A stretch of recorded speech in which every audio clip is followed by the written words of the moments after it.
Now coming to some other sideline events of SAARC, which sometimes don't remain sideline and which come right in the center and take the center stage.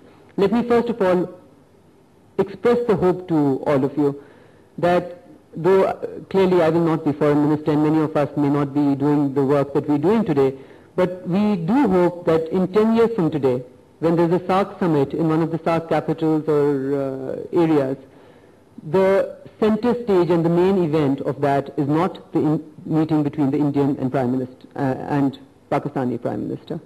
So that is a hope which has double entendre, which has two meanings. One, that SAARC becomes so powerful, vital, that SAARC is indeed the leading force. And two, that Pakistan and India's relations are so normalized that it's like meeting any other South Asian leader.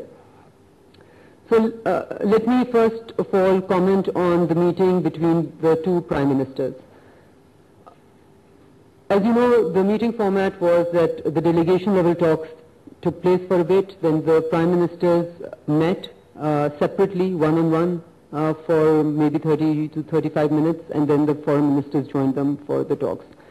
Now, we understand that Pakistan-India dialogue process or dialogue itself is nothing new. It has been going on for many, off and on for many years. So a lot of people ask what's new and what's the reason for hope.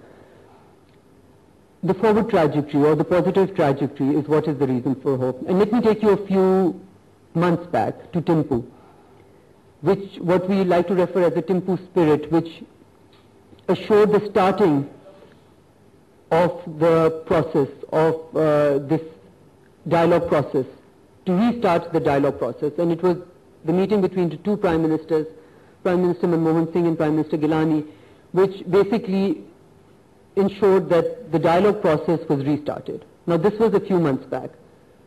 What were the objectives at that time? There were two main objectives, both maybe not very tangible. One was to be able to reduce the trust deficit that exists between the two countries. The other was, in some ways connected, to be able to improve the environment, to make the environment that exists between the two countries conducive for result-oriented dialogue. Now, today, if we were to do a rain check on where we stand, I would very confidently say that we have been successful in reducing the trust deficit, and therefore today we are in the positive zone. So ado onwards, we are in the zone which is now, the deficit is negative, so we are at zero, let's say. So there's no trust deficit, or the trust deficit has shrunk to a large extent, and now we have to start building the trust. Secondly, why do we need a conducive environment? Do we need a conducive environment to just to keep on talking to each other? I don't think so.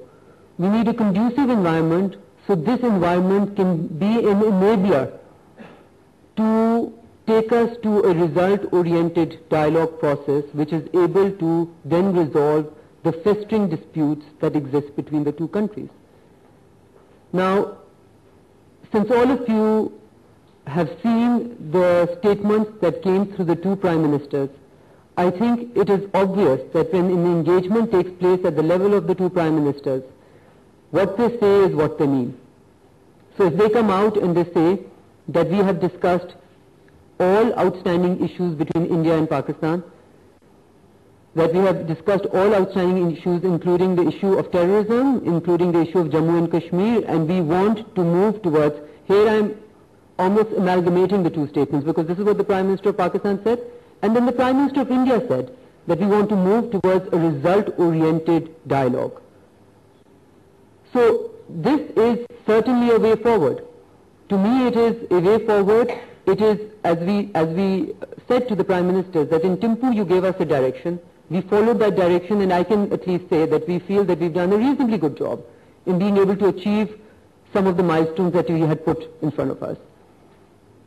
So if it was the Thimphu spirit, that has been converted into the ado hope, or at least the ado resolve, to get involved in a result-oriented dialogue process, which is uninterrupted and uninterruptible, so you can actually seek or see the results that have been evasive so far for many, many years. And why have they been evasive? Because this has been a dialogue process which, in the words of the Indian Prime Minister also, is accident prone, becomes interrupted. So we want to ensure that we can engage as mature, responsible countries with each other in a fashion which is result-oriented to achieve results for the people of Pakistan and for the people of India. And it can be a win-win. We have invested far too much in seeking out hostility towards each other and far too less in seeking out peace with each other. And I told my Indian counterpart that I'm competing with you on positivity, not on negativity, not on statements and counter-statements and holding your positions, but on moving forward. And I think this is a spirit that we see reciprocated. And if there is anything to go by, I think we should really keep ourselves to the statements which came by the two Prime Ministers, and it was amply clear through those statements that the future direction is forward, it is positive, and it is going to be much more constructive, inshallah, and much more result-oriented, because while we have patience, everybody's patience, I'm talking about the people of Pakistan and India, you know, we must be able to show tangible outcomes, tangible results. I have talked many times before on how I feel there have been tangible outcomes between the two countries. I don't think I have the need to repeat that. Now, going to Afghanistan, I particularly want to emphasize the meeting with President Karzai, because unfortunately there were some responsible media outlets which misreported this meeting, referring to one federal minister. Let me just say that whoever they were referring to doesn't seem to be a very credible source. Or if it was misreported, then it was misreported, because the meeting between President Karzai and Prime Minister Gilani was held in a positive atmosphere for sure. It was a frank, honest discussion. That is what we need, deep, frank, honest discussions.